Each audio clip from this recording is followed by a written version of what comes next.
Hi, I'm Mike. Today on the project list, we continue working on the new high tunnel.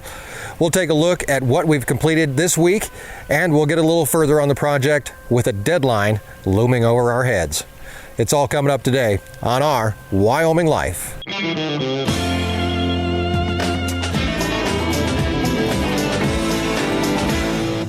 Welcome back to Our Wyoming Life. Each week, we continue to take you with us as we explore the ranch life and escape the ordinary. Please subscribe and join us as we pursue to learn every day what the ranch life entails and the hard work behind it. When it comes to work on the ranch, you can find some of it right here on the board behind me. It's called the project list.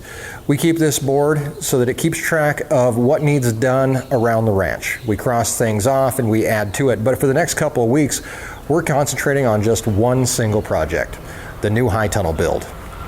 Erin, my wife and market gardener, is expanding her empire, and this spring we're building a brand new high tunnel. It's 30 feet wide and 72 feet long, and it's a ton of work to build. The whole thing, well, it's not horribly complicated. It's made out of mostly 2-inch pipe, but there are a lot of pieces and a lot of prep work that has to be done before it's even ready to start to look like a high tunnel. Erin uses her high tunnel to extend the growing season around here. Our last frost date is in late May, and by October it's too cold to grow anything. Garden season's done. With the high tunnel, she can take advantage of the shelter and the sun's warmth to extend the growing season up to 2 months on each end of the season.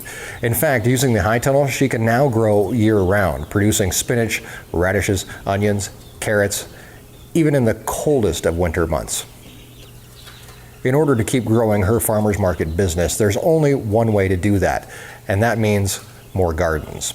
The logical place for her to start is another high tunnel. This will allow her to use one high tunnel for more winter growing and the other for summer production, without having to end production early in one high tunnel to get ready for winter. But I'm not a gardener. That's Erin's department. I'm a builder, and at least for the time being. Turns out I'm a little bit of everything: builder, plumber, electrician, vet, manual labor technician. Those are all titles that can fall under the broad term of rancher. Over the past week, we've been finishing up a bunch of the prep work for the new high tunnel. The dirt work is nearly complete. We have a pad that's almost level, but more importantly, it's packed in. Once we have the base of the new high tunnel built, then we can bring in some more soil and manure to get the garden inside ready to go. But for now, all that we really need is the dirt work we have done. We've started building the rafters that are going to go up soon, supporting the whole structure. And we've been building them in the shop to make sure that they're straight and level by building them on the shop floor. Once one is completed, we take it outside and we pile them up. We still have quite a few to build, but we aren't to that point yet where we actually need them. They're a great thing to work on at night and if the weather isn't cooperating, but today it's beautiful. So we can get out and get started laying out the new building. Our new building, like I said, is 72 feet long and 30 feet wide, and we're going to place it 30 feet from our existing high tunnel. The space in between will create a microclimate that can be gardened as well. Erin is out this morning to give me a hand in determining exactly where the corners of the new high tunnel are going to be. Now, this is a crucial step, and everything that we do past this point will rely on us getting this part right. Our new building has to be perfectly square, meaning the corners have to be at 90 degrees. If not only is it going to look weird, but the plastic will lay over it and it'll actually cause it to buckle. It won't be straight. It can cause weak points in the entire structure. We start by deciding where our first corner is going to be. We measure 30 feet off the old high tunnel and drill a hole in the ground with the auger mounted on the Bobcat. This hole will be where we're going to place our corner posts, which are going to support the structure. Today, we're going to be using a transit to get our elevations right for the corner post as well, placing them at the exact same height, all 4 of them. I actually went in with a neighbor and a friend and bought this transit a few years ago. We share it, and the arrangement actually works great for both of us, as we only really have need for it occasionally and probably really wouldn't need one for ourselves. A transit basically shoots out a laser beam from a rotating base. It's picked up by the sensor attached to this measuring stick that can help us figure out elevations based on our initial reading, which we're going to take at the corner of the existing high tunnel. Our posts, after they are in the ground, will be exactly 1 foot above grade, or the level of the ground. Based on the beeps from the transit, we can tell if we're too high or too low, and when we get a solid tone, we're dead on. That is the height we need our corner posts to be at. We'll measure it one more time to make sure we're still at our 30 feet from our existing high tunnel, and once we know that, well, we're ready to go ahead and add some concrete to the hole. Erin makes sure the whole thing is level, and we can move on to our next corner. This one 72 feet away, which we will measure lengthwise, then off the existing high tunnel again, giving us our other corner. We punch another hole, then measure again, checking the height of our post, making sure everything is in place before adding more concrete and water and giving it a permanent home.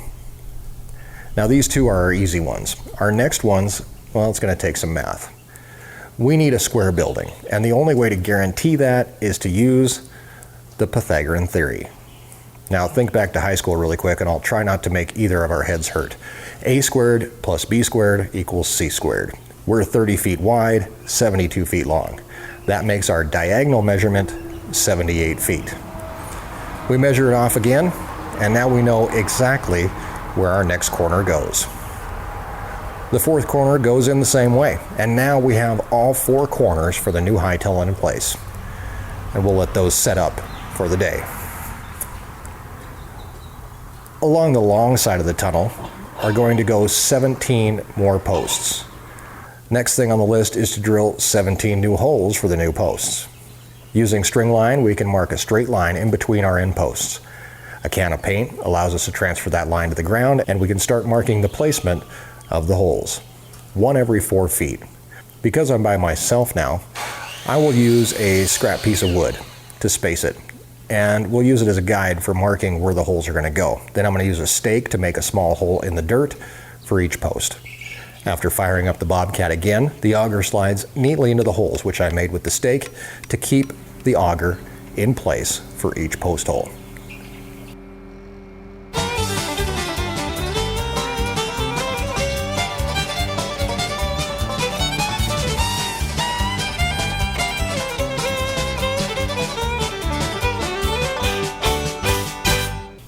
Back in the shop, I'm going to make another jig for holding the posts so we can cement them in.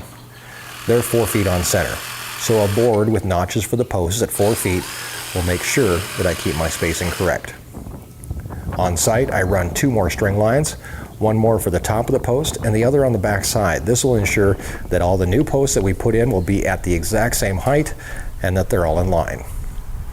Each hole gets a 50-pound bag of concrete, which we have just bought 64 bags to complete this project. 17 are unloaded and put in place. Using the jig we built to position each post 4 feet from the last. We check level and concrete them in, all the way down the line. Once this side is done, it's time to repeat for the other side. But I'll spare you that part.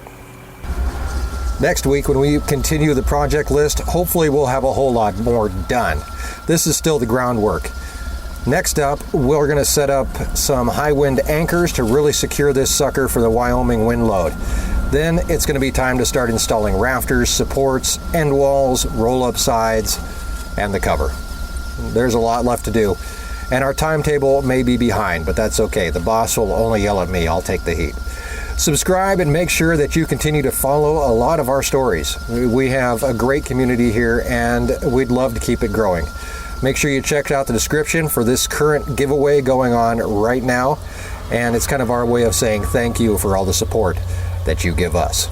We'll be back this week with our live stream. We ask you to join us and ask questions in real time. Of course, there's more videos coming straight from the ranch, and we can't wait to see you. Until next time, have a great week, and thanks for joining us in our Wyoming Life.